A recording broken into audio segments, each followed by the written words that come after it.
श्रोता लोगन के विभा झा के नमस्कार। हम अपन रचना महिला मुखिया सुना रहा थी। मर्द देखाबै आब न बेसी शान रे, तोड़ी देबो सब पल में तोहर गुमान रे।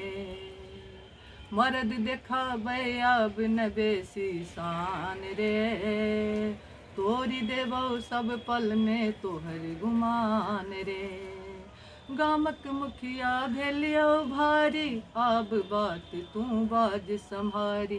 नहीं तो करबो केस मुकदमा, फंसबे तू मुश्किल में भारी। हाथ जोड़ कर करही हमरो मान रे, तोड़ी देबो सब पल में तोहर गुमान रे। एतक दिन रहियो मेहरारू, केलियो बर्तन बासन झाड़ू।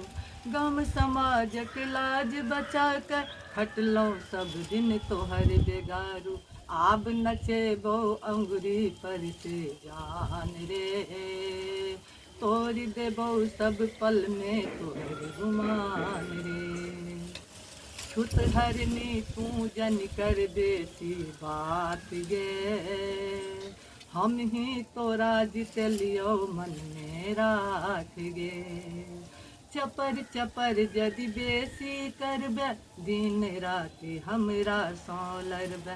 दस्तखत नहीं आबै छौ तोरा, चप्पल मारतौ गामक छौड़ा।